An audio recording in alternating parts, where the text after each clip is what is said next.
Hey, what's going on, everybody? Welcome to Catch, Hook, and Shoot. My name is Tom. I am your host. Today is Sunday, June the 30th, 2019. Thanks to everybody for listening, watching, and subscribing on Podbean, Spotify, Apple Podcasts, Google Podcasts, TuneIn, Stitcher, SoundCloud, YouTube, and live every Sunday at 3 p.m. on Twitch. And thanks to everybody for following on social media, Facebook, Twitter, Instagram, Snapchat, and LinkedIn. On all of those, you can find the show at Catch, Hook, Shoot. Hope everybody's had a chance to check out our Patreon page, patreon.com/catchhookshoot. Check out the 4 different tiers we've got there. Got some pretty cool benefits on each one, some bonus episodes, some merchandise for the show. So go over there, give that a check, give that a look, and yeah, hopefully, sign up, get yourself some merchandise and support the show. Also, check out our Pro Wrestling Tees store, prowrestlingtees.com/catchhookshoot. And if you ever want to shoot me an email, it's catchhookshoot@gmail.com. Also, with Pro Wrestling Tees, they are running a 4th of July sale coming up this week, so definitely head on over there and check that out. Get yourself a good deal on a t-shirt. And also want to mention again about the Wrestling Behind Ringside Fan Fest 2020. Coming up July 25th of next year, 2 shows, 8 a.m. and 2 p.m. that day. All tickets are on sale now. They range from $25 up to $200 for the Super VIP tickets. Super VIP includes 15 photo ops, which that alone is worth the $200 price tag. You also get a tote bag, a collector cup, wristband, priority entry into both shows. The guests that are announced so far are the Patriot Del Wilkes and Pretty Paul Roma. You also have an opportunity to get a photo op holding the NWA World Heavyweight Championship, the 10 pounds of gold. So, definitely a cool photo op to have. And don't forget, I'm going to be having a Break the Code contest starting next week on the show. Each week for the next several weeks, I'll be dropping basically one word from a phrase, popular phrase from a famous wrestler, and at the end of that several week period, you put all those words together in the proper order, and send those answers to me via Twitter. Sorry, and I'll be using a hashtag for that once the contest is completed. Won't be accepting any entries until the contest is finished, until I have given out all the words of the phrase. So once all the clues have been given out, you put those together in the proper order, post it on Twitter with the hashtag that I will give out, and all the correct answers will be put into a bowl, and there will be a drawing here live on the show.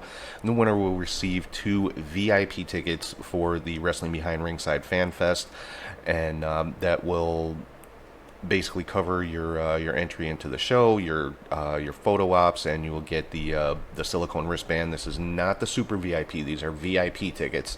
So it'll get you entry into one of the shows, either 8 a.m. or 2 p.m. Excuse me, and gets you your photo ops and your silicone wristband. Does not cover travel or accommodations to Hammond, Louisiana, where this is taking place.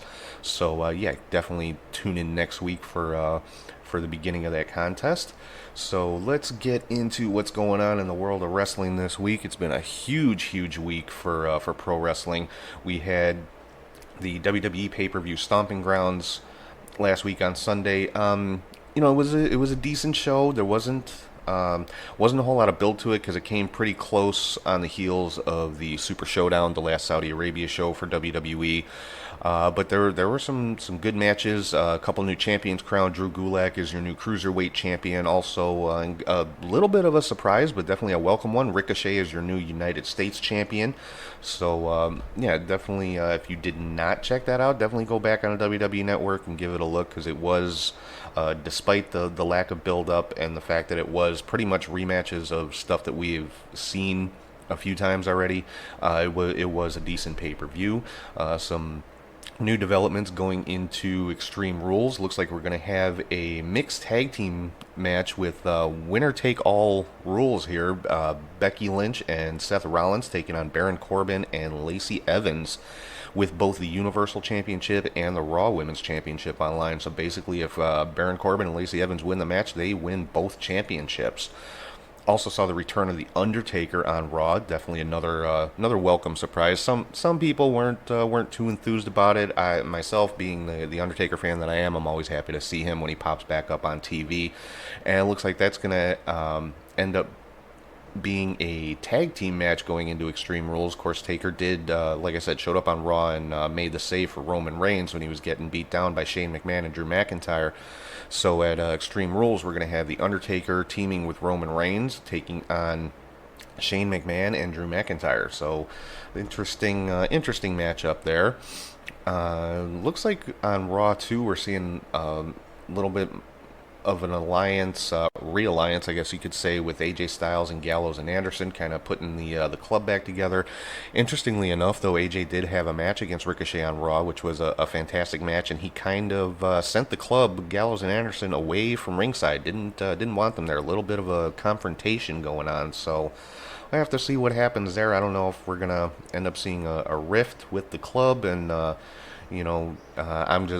glad to see Gallows and Anderson getting a little bit more serious on TV, and just having more TV time in general. So I'm interested to see where this is going to go. Are they going to use this to try to boost Gallows and Anderson back up to a decent into a decent storyline? So we'll have to see where this is going to go.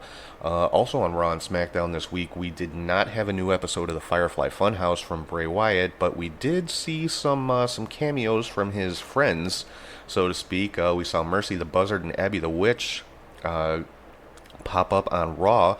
Mercy in the segment with Kofi Kingston, where he's getting ready to go out to the ring. Mercy popped up in the background looking around, and we saw Abby the Witch peek her head out from around the corner when The Miz was making his way to the ring. So I think they're kind of dropping hints that Bray is in the building, so to speak. And on SmackDown, we saw Huskus the Pig and Rambling Rabbit make appearances there. So looks like Bray's not going to be confined to one show, at least for the time being. They're giving signs that he's there on both shows. So again, I'm very excited to see Bray Wyatt when he does make his return to the ring. Looks like we've got a new challenger for the WWE Championship. We saw Samoa Joe attack Kofi Kingston this week. Very happy to see Joe pushed into a main event spot. Obviously, I would assume that's why they took the United States Championship off of him, to push him into the World Championship picture. I would love to see Joe get a run as WWE Champion. He's definitely deserving of it. I'm hoping, and I talked about this online a little bit earlier this week. I'm hoping he has not been saddled with the injury-prone label. I mean, he has had some injuries since he's been on the main roster in WWE. But since he came back from this last one, he's been pretty consistent.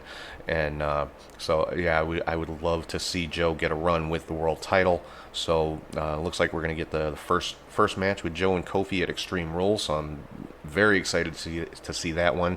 And it looks like the next challenger for Finn Balor's Intercontinental Championship is going to be Shinsuke Nakamura. Shinsuke showed up backstage when Balor was getting interviewed and didn't say anything, but definitely made reference to the fact that he wants a shot at that IC championship. So I mean, Balor and Nakamura, you can't go wrong with that matchup. So WWE is definitely taking some steps in the right direction, getting some new blood into the title pictures, with Ricochet as your new U.S. champ, Nakamura challenging for the IC title, and Joe challenging for the world title. Some other interesting news. It looks like Eric Young now is working in a backstage role for 205 Live, acting as a producer. Of course, he has been pretty much part of the 24/7 title picture the last several weeks, and that's been pretty much the extent of anything he's been doing. He has not really been used on TV at all since moving up from NXT. And that's really unfortunate. I'm a big fan of EY, but I think he would definitely do well in a producer role. But I would have liked to see him get a little bit more attention, I guess, a little bit more TV time. Not necessarily, doesn't have to be a championship contender or anything like that, but I would have definitely liked to see a little more from him in the ring. But it doesn't look like that's what WWE is planning for him. On NXT, we saw Io Shirai make a heel turn, attacking Candice LeRae after her loss to after Io's loss to Shayna Baszler in a steel cage match for the NXT Women's Championship. Uh, yeah, I mean, Candice, came down to try to help out Io and kind of counter the interference of Jessamine Duke and Marina Shafir, and Io just kind of snapped after the match and beat down Candice. So that looks like a new rivalry developing there. That should be a pretty good one.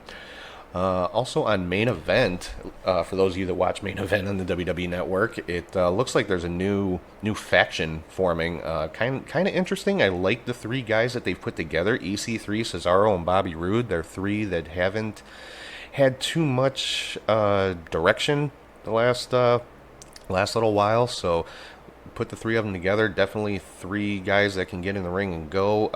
Not fond of the name of the faction. They're calling them the Main Event Muscle Men. I'm sure they can probably come up with something a little better than that for these three guys. But the actual faction itself, the three guys that they put together, I definitely am liking that. So hopefully we'll see that a little bit more of that hopefully on Raw at some point with these three guys, because they're definitely three, as far as in-ring work goes, definitely three of the best that WWE has right now. And probably the biggest news coming out of WWE this week is Paul Heyman and Eric Bischoff. Yes, I said Eric Bischoff have been named as executive directors of Raw and SmackDown. Heyman will be handling Raw and Bischoff will be handling SmackDown. Apparently those positions have already started. So, it'll be interesting to see where this goes. I mean, Vince McMahon still has the ultimate final say over everything. So I'll say I'm cautiously optimistic. Optimistic because Heyman and Bischoff, two of the best creative minds the business has ever seen. But cautious because, like I said, Vince still does have the final say over everything. So it'll be interesting to see what kind of creative ideas Heyman and Bischoff can inject into the main WWE product on Raw and SmackDown. And apparently it hasn't been real clear. Are they going to have on-screen roles, or is it just going to strictly be behind the scenes? I mean, obviously Heyman already has an on-screen role as Brock Lesnar's advocate. I'm sure that's not going to change anytime soon. But there was an email blast sent out from WWE that Bischoff would be appearing on SmackDown this week. Apparently that was sent out in error. Vince McMahon not too happy about that, so we'll see if that actually happens or if they kind of hold him off of TV for the time being. But Bischoff is a great on-screen character. He plays a really good heel in the same vein as a Mr. McMahon type character. So it's going to be fun to watch where Raw and SmackDown are going to go now with Heyman and Bischoff in charge and reporting directly to Vince. So I'm definitely going to be paying very close attention to that. Some other interesting news. WWE announced that they're going to be airing Evolve's 10th anniversary show on the WWE Network. Now, that show takes place the same day and same time as AEW's Fight for the Fallen.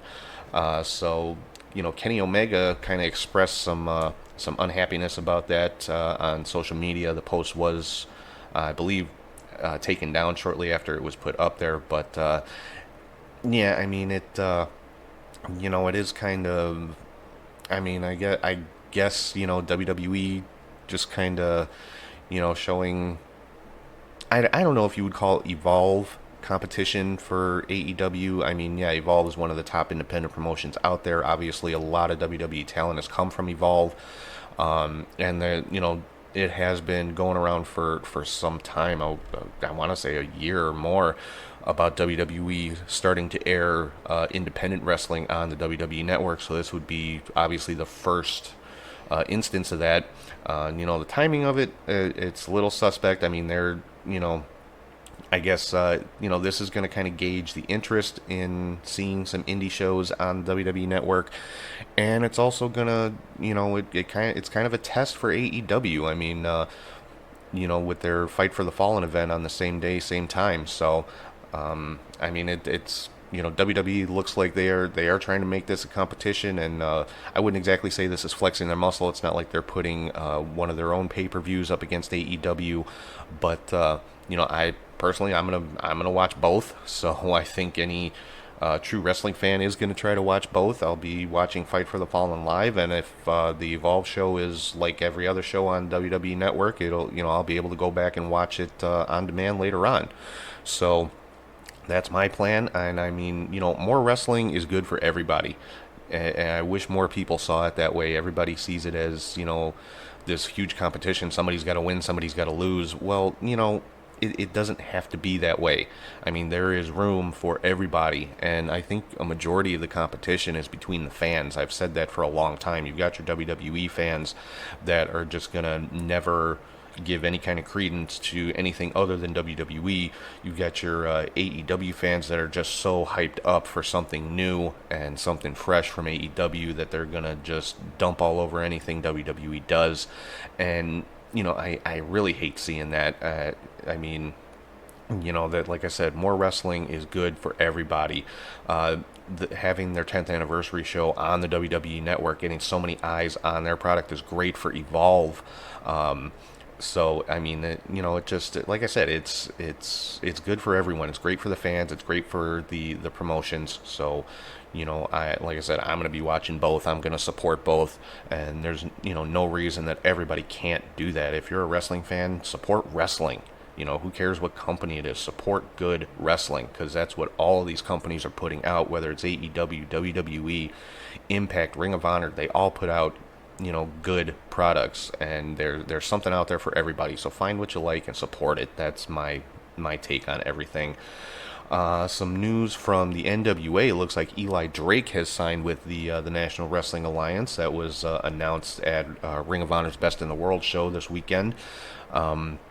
Eli, after his Impact contract was up, he was dropping hints about where he was going to go, WWE, AEW, Ring of Honor, whatever it might be, and he ended up signing with NWA. Kind of a surprise there. Also, we've got a new NWA national champion in James Storm. Won that championship also at the Best in the World TV tapings this weekend. I think most people are probably aware the former champion Colt Cabana has been injured for a little while. Guess he was in the ring giving an injury update. James Storm came down, attacked him, challenged him for the championship. Cabana accepted, and Storm obviously won the match by submission by targeting the injured leg of Colt Cabana. Some Ring of Honor news: Villain Enterprises has finally found their fourth member in Flip Gordon, of all people. I think this took a lot of people by surprise, because Flip has been kind of the perennial babyface for pretty much his whole career thus far. But again, on the flip side of that, it's not really a big surprise, because Flip is closely associated with the Elite guys, of which, of course, Marty Scurll, leader of Villain Enterprises, is a part of the Elite. And so I think it's great. It's a great opportunity for Flip to get him make him part of one of the top groups in Ring of Honor right now. Some Impact news. Looks like LAX's contracts are coming up this summer, and there's apparently a lot of interest from WWE and AEW. Now, my personal take on this, I would love to see them go to AEW, because by all accounts, AEW is, their tag team division is going to be just, top notch. I mean, you've got one of the best tag teams in the world, and the Young Bucks as executive vice presidents, and pretty much in charge of the tag team division there. And when you've got teams like SCU and the Lucha Brothers and the Best Friends and Private Party, and they've got some fantastic tag teams. So I think AEW would be the best place for LAX to go. But of course, WWE, if they were to sign with WWE, I'm sure they'd end up in NXT to start off with, which has always had a pretty good tag team division itself. My concern would be when they get to Raw or SmackDown, because of the state of the tag team division there is not the best, and it's not given any kind of priority. Now, with Heyman and Bischoff in charge, that may change. So we'll have to see what happens with LAX a little bit later on this summer. So getting into the big event of this week, I think the one that everybody was kind of had their eyes on was AEW's Fyter Fest, which took place last night. I thought it was a great show. A lot of people, online are kind of down on it a little bit, saying that it was good but not great, and this and that. And I'm not sure what everybody was expecting from this. I mean, is not It was not a full-on AEW pay-per-view. I mean, it was a free event. It was attached to a video game tournament called CEO, and it was, I don't think it was meant to be like a WrestleMania type event, or even an all in or double or nothing type event. It was, I would liken it to a Clash of the Champions or a Saturday night's main event. I mean, it was a good card, a lot of great matches. I mean, there were 9 matches on the show, and I'd say 7 of them were outstanding. First match on the pre-show was a 3-way tag team match between the Best Friends, Chuck Taylor and Trent Beretta, SCU, Scorpio Sky and Frankie Kazarian, and Private Party, Isaiah Cassidy and Mark Quinn. Awesome match. Best Friends did come out on top in this one. And, this particular match, the winner advances to All Out for an opportunity at a first-round bye in the Tag Team Championship Tournament for AEW. So, it looks like the Best Friends are going to have another tag team match at All Out, and whoever wins that one gets a bye in the first round of the tag team title tournament. So I like that there was something at stake for this match. It wasn't just a 3-way match for the sake of it. That's something that I think WWE kind of is lacking in recently. They'll have 3-way matches, 4-way matches for no reason, or it'll be the same thing every time. It's a number 1 contendership for something. But I like the fact that there was a reason, something to gain from this match. We also had a women's match with Allie going against Leva Bates, who is known as the Librarian. She had the other Librarian, Peter Avalon, in her corner. Allie was victorious in this one. It was a decent match. It looked like the chemistry wasn't the best between Allie and Leva, but it was what it was. It was a decent match. It was Allie's first AEW match. And she was victorious in that one. So, and then of course coming up at Fight for the Fallen, Allie's going to be taking on Brandy Rhodes. It'll be Brandy's first match in AEW, so I'm looking forward to that one for sure. The third match on the kickoff show was a hardcore match between Alex Jabali, who is the guy that organizes the CEO, the gaming tournament, taking on Michael Nakazawa. A lot of people were down on this match, and I'm not sure what they were expecting. There were so many people online critiquing and analyzing this match like it was supposed to be Bret Hart versus Shawn Michaels at WrestleMania 12, and obviously it wasn't. It was a hardcore match. It was for fun, and it was what it was. It was meant to be entertaining. It was meant to be somewhat of a comedic match. And, those type of matches, they're not my cup of tea. They're not my favorite thing. But I was entertained by this match. Couple spots made me laugh. Nakazawa's an entertaining wrestler. Alex Jabali, not a wrestler, but he held his own in there. You could tell, he had put in some work to learn what he was doing. And, it was what it was. It was for entertainment. It was for comedic purposes. And, it served its purpose. It has its place. Like I said, it's not my favorite type of wrestling. It's not, the wouldn't be my first choice when I say, I want to watch some wrestling. I'm going to find a comedy match. That's definitely, wouldn't be my first choice. But like I said, it has its place. There's something for everybody. Just because it's not your cup of tea doesn't mean it's inherently bad. That's the thing that people don't seem to understand. There's so many people out there that critique wrestling thinking that just because they don't like something that it's just garbage. And I'm sorry guys, but it just doesn't work that way. I mean, your opinion, and that's exactly what it is. It's an opinion. Yeah, that's another thing people need to learn, is the difference between opinion and fact. Just because you think one way doesn't make it so. I think a lot of people give their own opinions too much weight. I mean, your opinion's no more valid than mine or the next person or the next person. It is what it is. Everybody likes what they're gonna like, and like I said, everything has its place. This match has its place. It served its purpose. I thought it was entertaining.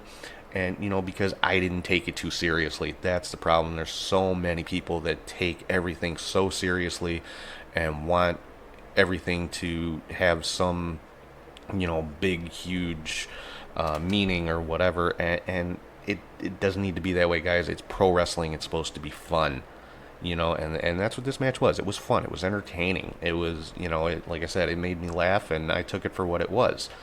and I have no issues with it for what it was, an entertainment slash comedic style match. I thought it was good. It served its purpose, like I said. Getting into the main show, we had Shima taking on Christopher Daniels. This, to me, wrestling wise, was probably the match of the night. I mean, this match was pretty much flawless between these two guys. You could tell, they know each other very well. They put on a great match. Shima was victorious in this one. We had a three-way women's match between Riho, Yuka Sakazaki, and Nyla Rose. The more I see from Nyla Rose, the more I'm impressed with her. She is fantastic. Put on a great match last night. Riho was victorious in this one. Kind of a surprise. I expected Nyla to come out the winner in this one. So far with AEW, Nyla's been involved in two multi-person matches. Hasn't won either one of them, but in this particular one last night, she was definitely the star. She shined great in this one, and I'm excited to see more from Nyla Rose. I'm sure there's going to be some type of tournament or something for a women's championship in AEW, and I'm expecting her to be a big part of it. She is definitely a star on the rise. Then we had a four-way match with four of the what looks like is going to be the top contenders in AEW: Hangman Page, Jimmy Havoc, Jungle Boy, and MJF. Hangman Page was victorious in this one. Great match. Was announced during the match that the winner of this match, who was it was Hangman Page, is going to be taking on Kip Sabian. I would assume that would be at Fight for the Fallen, because at All Out, Hangman Page already has a match with Chris Jericho for the world title. So Hangman Page will most likely, I would think, be taking on Kip Sabian at Fight for the Fallen. Should be a great match there. Next, we had Cody Rhodes taking on Darby Allin. This one was just an amazing match to me. Another one that I saw a few people online getting down on, like, all it was a big squash match. No, it wasn't. It was, went back and forth, and I mean, Darby Allin is a rising star on the independent scene, and he's I gotta say, Cody and the Bucks and everybody else in charge at AEW has a great eye for young talent, because Darby Allin is one of the top lesser known indie guys. Unless you are a hardcore indie fan, you probably don't know too much about Darby Allin, but he's one to watch for sure. It was a fantastic match, and something that I have not seen in a major wrestling promotion in a very long time. Cody and Darby went to a 20-minute time limit draw, and I loved it. I love the fact that they have time limits. I mean, if you go back in the show archives, one of the first shows that I did was about the lack of time limits in pro wrestling anymore, and so I love the fact that these two went to a draw.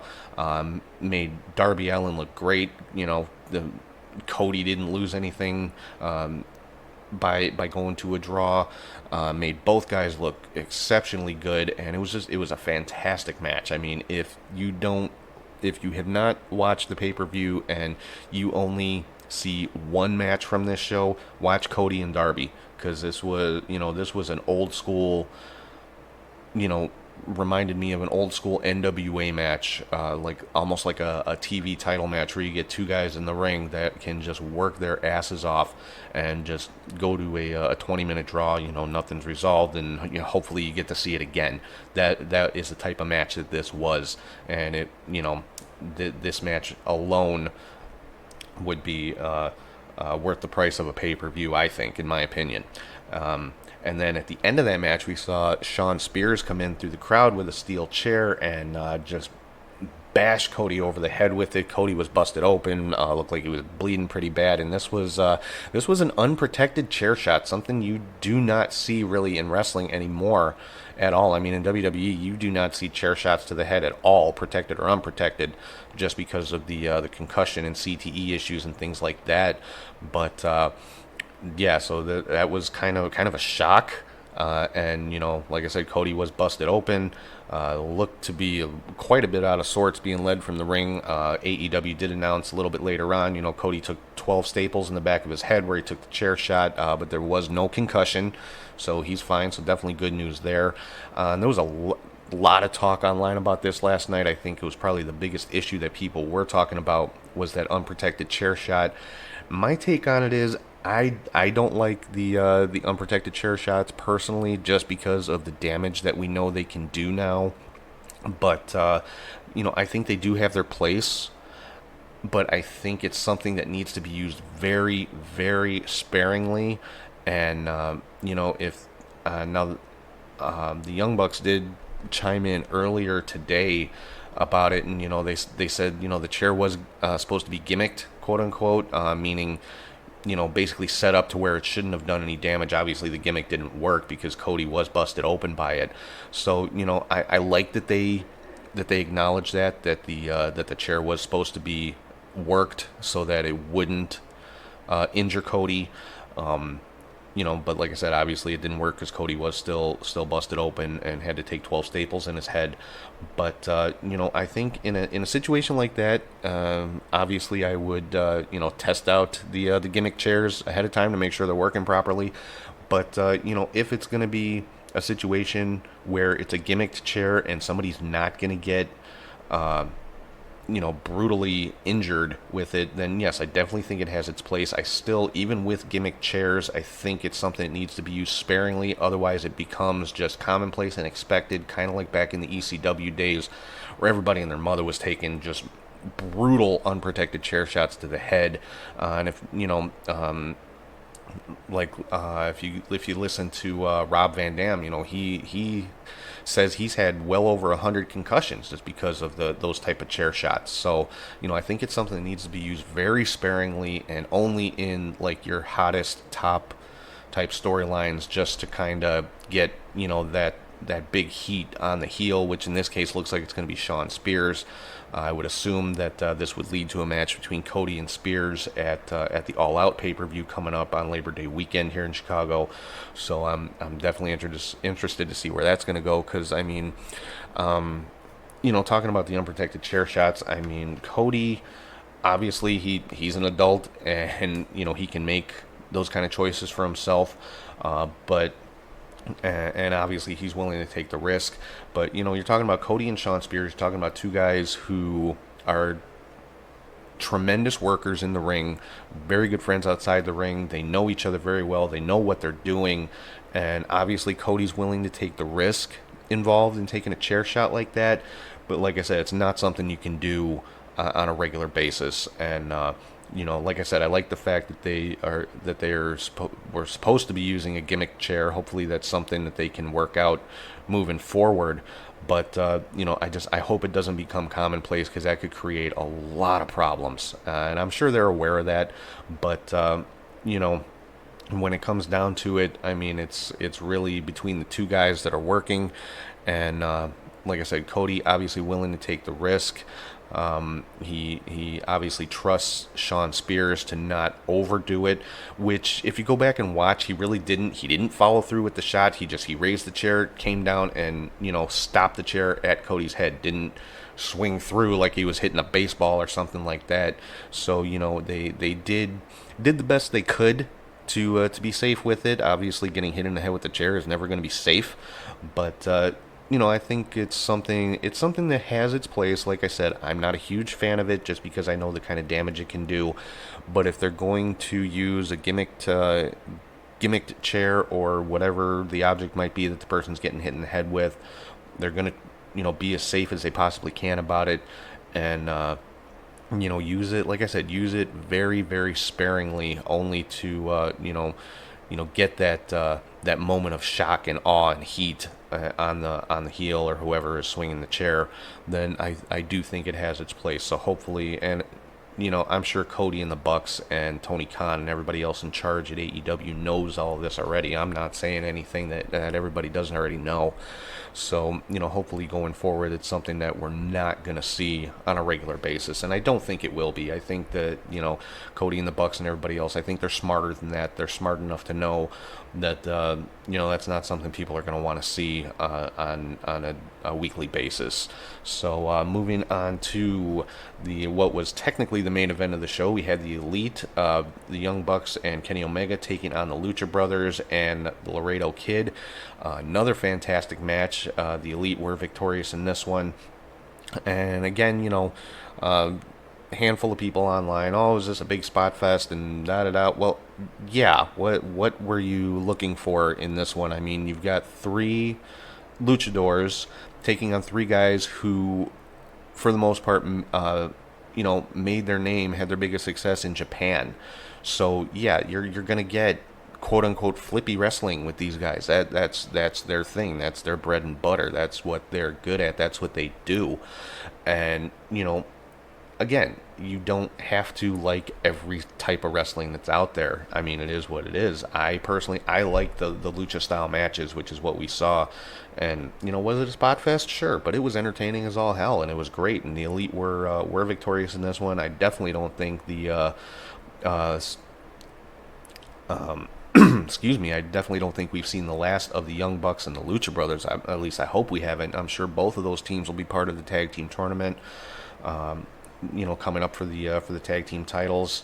And I would my pick for All Out for that match for the bye for the first round would be Best Friends versus the Lucha Brothers. I think that'd be an awesome match with those 2 teams. So that I'm gonna make that prediction. I could be wrong, but I'd like to see Best Friends versus Lucha Brothers at All Out for the first round bye in the tag team tournament.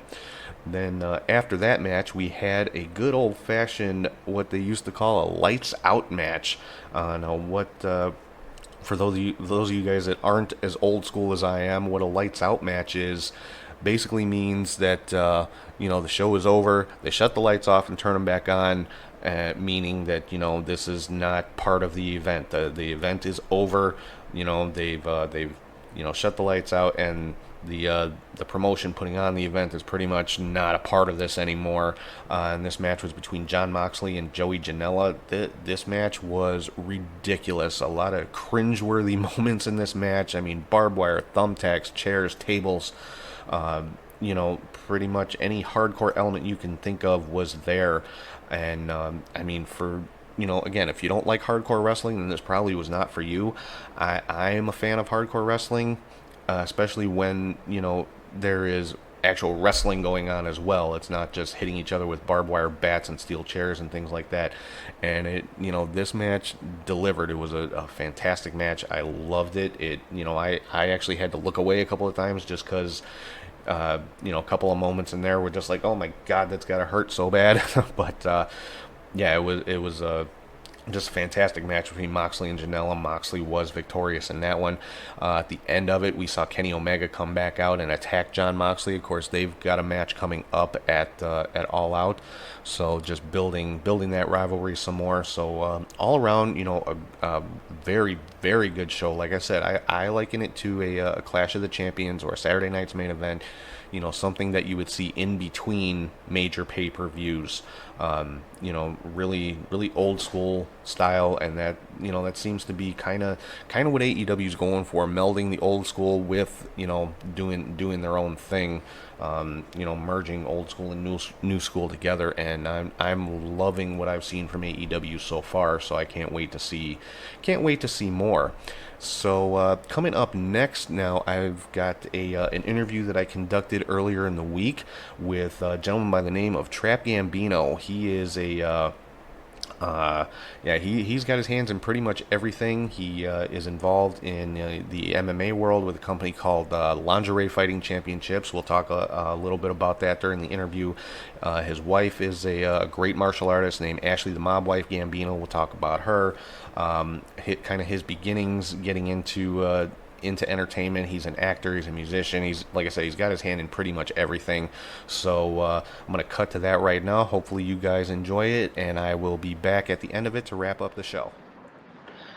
Hey, what's up, everybody? This is Tom from Catch, Hook, and Shoot, and I am talking right now live via Skype with all-around entertainment personality, Las Vegas personality, internet personality, musician, actor. He's in the MMA world. This is Trap Gambino. How you doing, man? How you doing, brother? Doing great. Thanks for coming on the show and taking the time. I really appreciate it. No problem, man. So Let's talk a little bit about, for those who maybe might not be familiar with you, a little bit about your background. So for anybody that doesn't know who you are, who is Trap Gambino? Well, Trap Gambino is a bunch of things, depending on who you ask, I guess. If you ask me, I'm a little bit of everything, man. So I started out as a sponsor for Invicta Fighting Championships, which is an all-female MMA promotion, and started out sponsoring fighters. I'm a big MMA fan. Was training at the same time to lose weight, and I stopped sponsoring fighters because the whole UFC um, sponsorship shit that happened with Reebok and all that stuff. So it kind of killed everybody's hopes of making it to the UFC as a big time sponsor. Hmm. So I kind of quit doing that and I started training my wife, who we've been fucking around doing martial. Can I cuss on this? Oh, absolutely, yeah. Okay, if, you can bleep it if you want, but No, you're good, man. yeah, I get bleeped a lot. So I started training my wife, and it's the same old story as everything, man. Like, started from the bottom, working our way up. We literally started training on like a jujitsu. We started training jujitsu on a bed, like literally on a bed in a basement, and like Hmm. that moved on to like a living room floor, and that moved on to a living room floor with mats, and then next thing you know, she won the American Grappling Challenge gold medal for beginners. So we knew that we were heading towards a good area. She's got skills and stuff. She's got the looks and everything. So we kind of ran with her for a while, man. And I was kind of just backing her, and nobody was really knowing me. And I was pushing her, promoting her. And because of her, we came out here to Las Vegas to fight. And she fought out here in Las Vegas. Things didn't go her way during the fight, but somebody's got to lose. Right. And it was a short notice and everything, but she did great in the fight. She showed a lot of skill, and right after the fight, she got pregnant. Mm. So, now that puts a damper on everything. So I had to kind of figure out something to do. In the meantime, I started doing background work and like extras, like acting stuff, extras in the background. The big Italian guy with the gun in the background. I get typecasted a lot. Hmm. So my first gig out here, I was lucky enough to get a union job, and from that, you get a union job, you meet a bunch of legit actors and stuff. You meet a bunch of promoters, and so it just kind of leads on to everything. And now I'm just here living my dreams, man. I was homeless when I first got here, and Wow. not anymore. That's awesome, man. And I want to mention too, you were talking about your wife. Of course, she goes by Ashley, the mob wife Gambino. Yes. I want to say a huge thank you to her because she's actually the one that contacted me to put me in touch with you about Oh, being on the awesome. show. And I cannot thank her enough. She is just an awesome person. So So I'm gonna you're a take a very walk lucky through man. downtown Las Vegas right here, if you don't mind. Oh yeah, definitely. Kind of caught me on a little busy streak, but Okay. So one of the things that you're into now is you work with lingerie fighting championships. Is that right? yes, sir. So talk a little bit about that. So LSC, um, I've heard about these guys for a while, being an MMA fan. So basically, it's just girls fighting in lingerie. It's a little bit of pro wrestling, a little bit of MMA. Honestly, sometimes you can't tell the difference. Right. Yeah, so I got called one day to be a special guest judge for this place, and I had no idea what to expect. I kind of thought it was going to be fake, to be honest. I kind of thought that I'd show up and I'd get a lot of bullshit, a lot of girls in lingerie, and doing a bunch of sexual looking moves and a lot of perverts around. That's honestly what Hmm. I thought I was going to get. So I got a little bit of that, but to my surprise, I got a lot of entertainment, a lot of real shit. So these girls are legit athletes, believe it Mm. or not. They're legit athletes. They go in there, they fight hard, they work their ass off. You would think that it's pro wrestling, but it's not, because, like, for example, I really have to judge. Like, my judging really counts. And if I fuck it up, then it's really fucked up. Like, it's not a storyline or anything like that. These girls go in there and they really compete. But they blur the lines a lot. So they'll do like pro wrestling moves, but they'll straight up punch each other in the face, which Mm-hmm. confuses the hell out of me. So I've been there two times so far, and the second time they asked me to come back as a temporary, and then they asked me to basically be full time. So I'm gonna be back there again on July 5th, and that's gonna be in downtown Las Vegas. Yeah, man, LFC's cool as hell. I'm honestly, I'm becoming a hardcore fan. I never Yeah, thought I'd say that. I've checked out some of their videos and stuff on YouTube and checked out their website. And I was actually kind of surprised to see there's a couple of actual pro wrestlers who have done some work for them. Yes. So there's Jennifer. I think she goes by Jenny Savage. She actually wrestled for OVW, Mm-hmm. and she's a good wrestler. There's Allie Parks. I'm pretty sure she was in. I don't know. There's a lot of girls in there that's been around, man. There's a lot of pro wrestling girls in there that's been around, and this helps them a lot too. Yeah, It's great promotion. yeah It's the one worldwide, televised. the one that really caught my attention was well, I know her real name is Shelly Martinez. I think the name she fights under there is Shelly Da Silva. She actually spent some Yes, time in WWE. yes, absolutely. I know exactly what you're talking about. Yeah, see, when I first got there, I didn't know any of these girls, so I kind of had to learn these girls' names. So I'm becoming a fan as I'm judging. It's Mm-hmm. fun, man. Yeah, it looks like it. I mean, I kind of liken it to the almost like the lingerie football league, along those Yes, lines. Like, yeah, it's yes, obviously it's eye candy, but these are some hardcore athletes in there. yeah. Like it's it's cool, man, because you show up and you expect to see like, oh, these girls are gonna, do a bunch of corny shit. No, these girls really get in there. They really compete. You'll see a body slam here and there.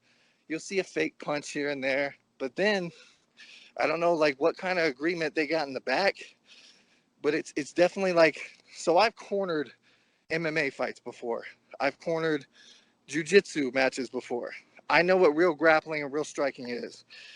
I know what fake shit is because I grew up on pro wrestling.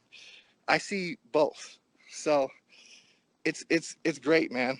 It's for MMA fans, for fans who love girls, which is basically everybody, Right? and fans who love pro wrestling. That's cool. That's cool, man. Do they? Now I know you said it's televised. Are they? Do they like have a standard TV deal, or is it like a streaming thing where people can check it out? Um, Or so I don't know too much about that. I know that there's a bunch of cameras there from different event and promotions all over the place. Like for example, we have special guest judges every time, and a lot of them are celebrities. So last time it was Roy Jones boxing promotion president. mm, So I'm pretty sure he had he had his own crew there and all that stuff.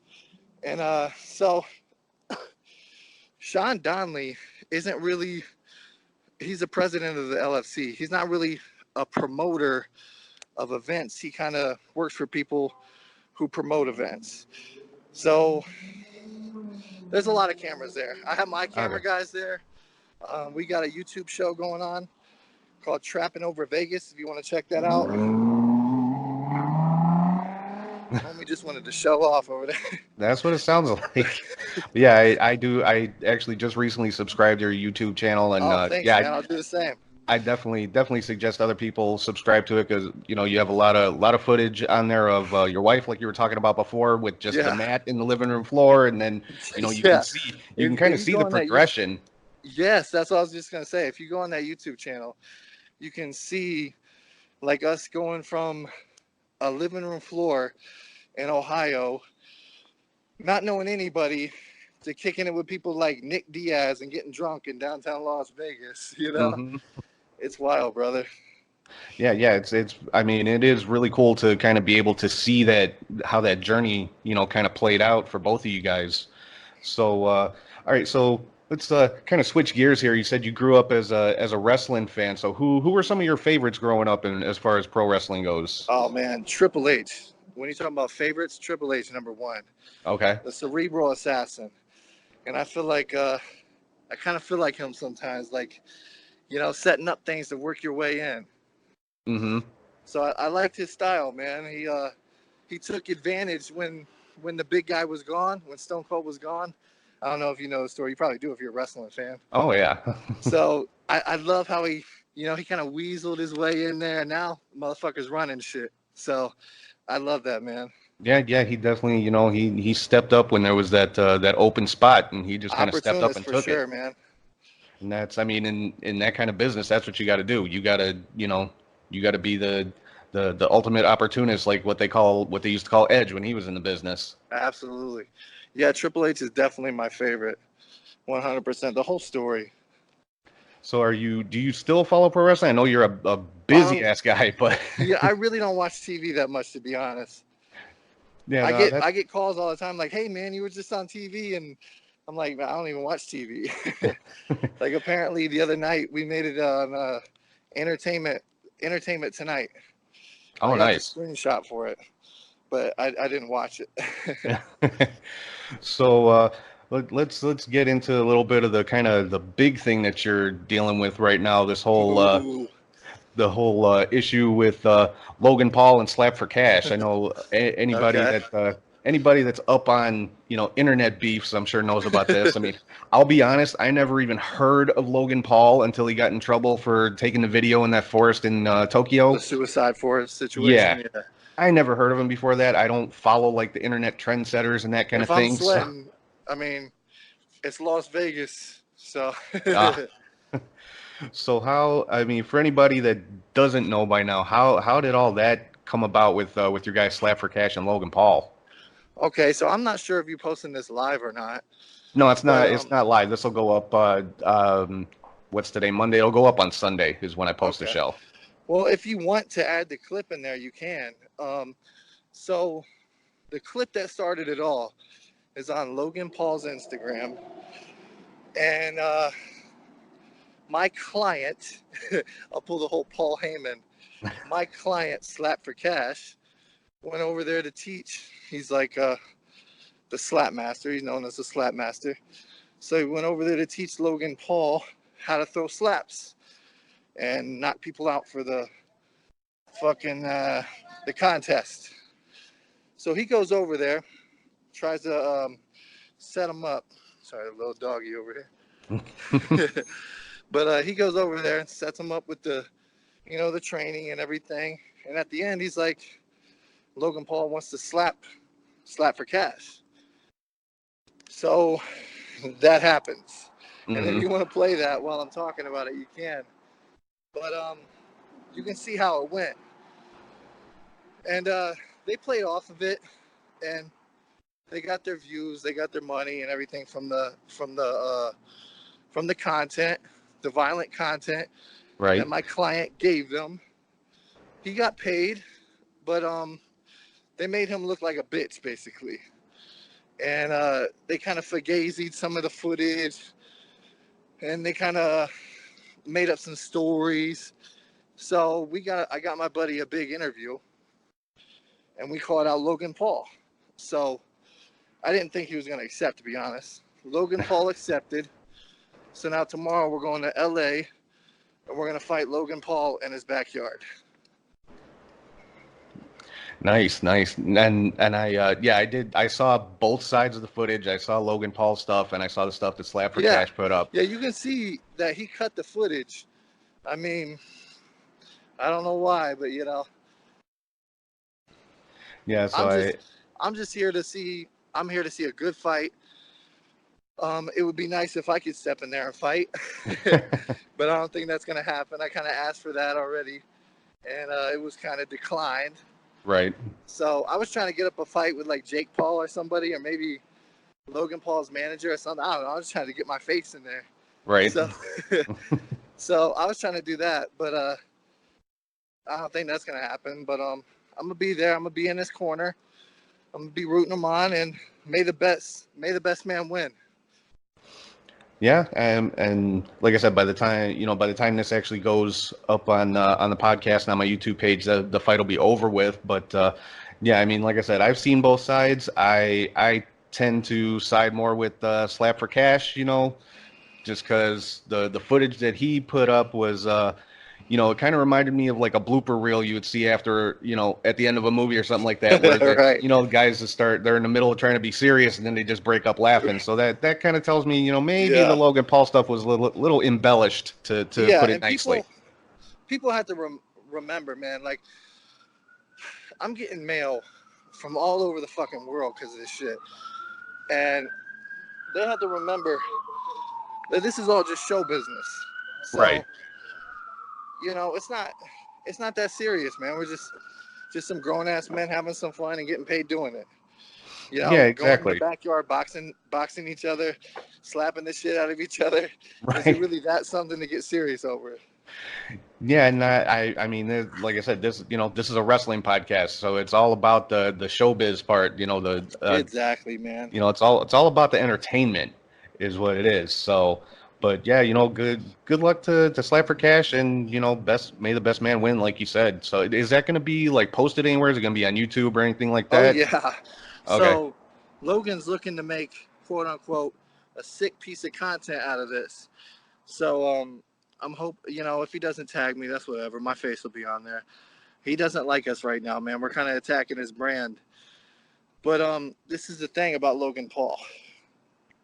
So this guy is mad at us for quote unquote clout chasing and lying about the fucking slap.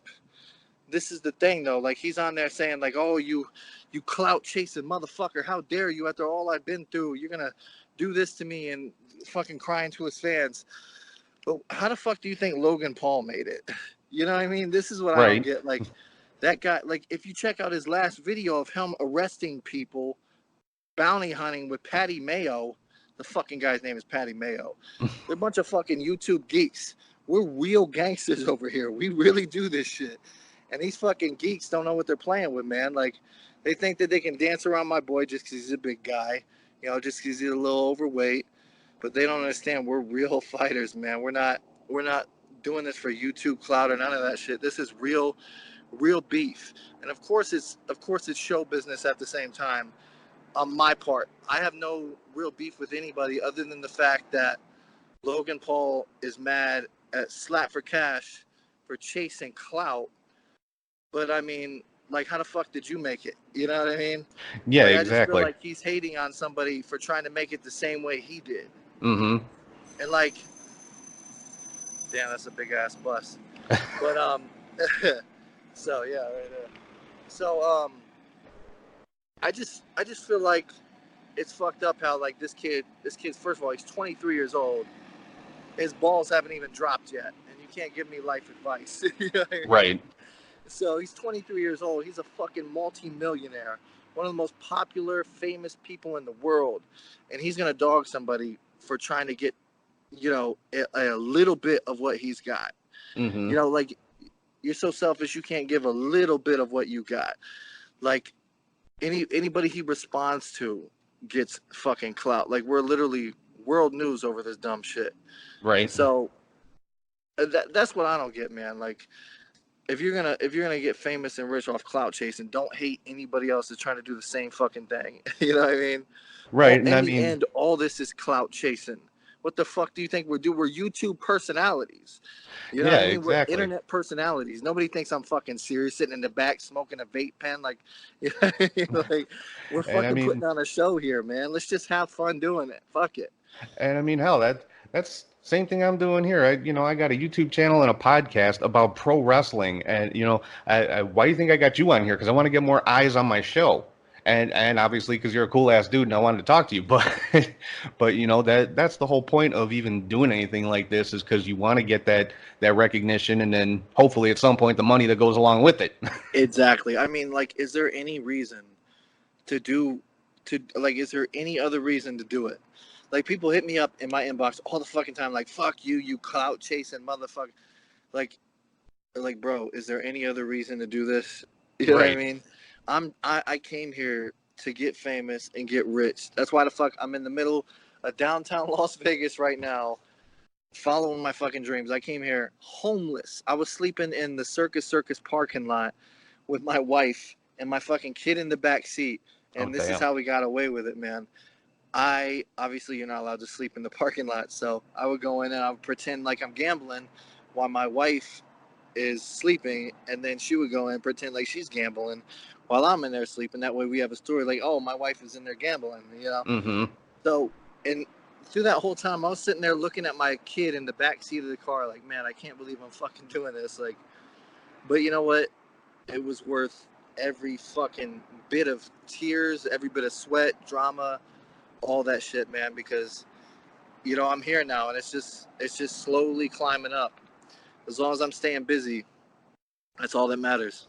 Yeah, man, you're doing what you got to do, and you're becoming a success at it, and that's awesome, man. I definitely I give you crazy kudos for that, man. Thank you. So, all right, so let's get away from the all too serious internet beef stuff, because I'm sure everybody's gonna be checking that out over the next couple of days, Oh the rest yeah, of this week. it's gonna be crazy, man. So, as far as so I know you're more of an MMA guy. Like we talked a little bit about your wife. She's trying to be an MMA fighter. Obviously, she's busy being a wife and a mom right now, which is probably even tougher than getting into MMA Yeah, I'd sometimes. say so. But so like what for both of you guys, what's like your ultimate goal? Like is she, does she want to eventually get to like UFC status, stuff like that? Is that So where she's headed to or as for Ashley, she, I'm gonna be honest with you. She's kind of like, she's in the point right now where she has two kids, and she knows that it's hard to take care of them and be an MMA fighter at the same time. So like right now, excuse me. Hopefully that was your first. Um, yeah, right yeah, now. yeah, that was first. So right now, she's kind of doing the stay-at-home mom thing, and she wants to fight again for sure, 100%. But it's gonna be a while. It's gonna Yeah. be a while. As for me, I came here to fight. Um, I competed in jiu-jitsu as soon as I got here. That's like the first thing I did. We was living in a hotel, and I competed in jiu-jitsu. Look, everybody, I recycled. Y'all see that? I'm a good person. So I competed in jiu-jitsu when I first got here. Got my ass whooped because I'm a stand-up guy. Mm, And but it was fun, man. Competition is competition, learning. And then I got into this shit. But to be honest, man, I want to fight. That's what the fuck I want to do. That's what the fuck I came here for. I want to fight. So as soon as all this shit is, as soon as my goal is to get a big nice house with all my fucking Hollywood money that I'm getting right now, and well, I guess Holly Vegas money, to get a big nice house with all my Holly Vegas money, a nice car, and save up for a fight camp. You can't really go into a fight camp without having everything else in line. right. Right, because So you gotta be able to put like all of your time into that when yeah, not have yeah, to think about nothing you had to else. train. See, like if I'm going to a fight camp, what I want to do is I want to train cardio in the mornings, strength and conditioning at nights. I also want to get in, my actual skill based work, and all that shit. So and recovery. So Hmm. it basically like all day. If you're and you're eating, you gotta take pills at a certain time and all that bullshit. So if you really want like a real fight camp, especially somebody who like me, I've been doubted so much I'd be retarded to go into a fight camp right now unprepared. Because if I lose, there's gonna be so many fucking people. I don't want to fucking lose. I want to go in there Right. prepared, and I'm not going on anybody else's time. So I'm gonna make sure that I'm in shape. I'm gonna make sure that I'm ready to fight before I fight. But that is my goal, man. Like all this Hollywood bullshit. I'm always like, I'm always sitting in trailers with a bunch of these fucking actors, man. And I'm looking around like I'm not a fucking actor. I just kind of made it here somehow. But this is all, I don't know, man. I kind of just felt like I fell into this shit. But I want to fight. That's my end goal. I definitely want to fight. That's awesome, man. I definitely best of luck to you, and I definitely want to see that because I consider myself, I guess, what you would call a casual MMA fan. I know like the big names like Ronda Rousey, Randy Couture, Chuck Liddell, Right. all that stuff. But yeah, I would definitely pay some money to see you in the cage. Yeah, man, it's gonna be fun. I'm gonna be in there for sure. I'm gonna fight. Everybody keeps saying like, they see me doing all this acting bullshit, and they think that's where I'm heading. But my ultimate goal is that cage, man. I want to take this fist and break somebody's fucking mouth. That's what I came here for. That's cool, man. I mean, hey, that's something for you to shoot towards, and everything you're doing right now is working towards that ultimate goal. So, I'll definitely be following along with you. I appreciate it, brother. So, yeah, we've been talking for almost a half an hour now. I know I don't want to keep you too long, so I think Yeah, I gotta go tanning soon. probably Gotta make sure probably I'm nice and fresh for Logan Paul's vlogs tomorrow. yeah, definitely be keeping an eye out for that one. So, yeah, I'll let you go here right now in a minute. But yeah, again, thank you so much for coming on the show, man. I appreciate it. Let everybody know like where they can find you online, your social media, your YouTube channel, that kind of thing. All right, for sure. So Instagram is Trapping Over Vegas. Trapping Over Vegas. And the YouTube channel is the same thing. There's gonna be a lot of drama, guys. There's gonna be a lot of fun content, but just keep in mind, it's all for fun, it's all for show business, and it's all for you motherfuckers watching. We're doing this all for you to enjoy the show, enjoy the content. And I mean, look at me. I came from homeless. Now I'm about to be in fucking LA fighting Logan Paul. So it's crazy, man. If I can do it, anybody else can. And that's basically that's basically what I wanted to say. That's awesome, man. I can't wait to see that. So yeah, everybody make sure, follow him on Instagram, check out his YouTube channel. It's very entertaining. You watch his journey, his wife's journey. His wife is an amazing martial artist. So yeah, definitely give this guy a follow. But again, thank you so much, man, for coming on and taking the time. Hey, no Please, problem, brother. again, pass along my gratitude to your wife, Ashley. She's the one that suggested I get in contact with you. I'm so glad that she did. So, yeah, thank you again for coming on, and hope I get to talk to you again sometime. For sure, brother. I'll talk to you soon. All right, thanks a lot, man. All right, so that was my interview with Trap Gambino. Hope you guys enjoyed it. Hope you guys will check out his YouTube channel, his Instagram page. He's got a lot of cool content on there. It's Trapping Over Vegas for both of those. So definitely give him a follow, give him a like, subscribe to his YouTube channel. The guy is very entertaining. He's fun to watch. So definitely go and check him out. And next week I will have another interview on the show. Not gonna say exactly who yet, but I will say it is a former world heavyweight champion, and definitely a name that everybody will recognize. I will be dropping some more information on that on social media this week, so keep an eye out there, and so you can find out who that is, and definitely tune into the show next week to check out that interview. It should be pretty cool. But for right now, I am going to sign off. Thanks again to everybody for listening, watching, and subscribing on Podbean, Spotify, Apple Podcasts, Google Podcasts, TuneIn, Stitcher, SoundCloud, YouTube, and live every Sunday on Twitch. And thanks for following on social media, Facebook, Twitter, Instagram, Snapchat, and LinkedIn. It's at CatchHookShoot. Make sure you check out patreon.com/catchhookshoot and prowrestlingtees.com/catchhookshoot. Like I said, they will be having their week-long Independence Day sale going on this week, so head on over there, check it out, pick yourself up a shirt, support the show. Like I said, any money made from the Patreon or Pro Wrestling Tees websites goes back into the show for upgrades and equipment, getting out to conventions and events and things like that. So and I appreciate every last little bit of support that I get, so hopefully you guys will head over there and check that out.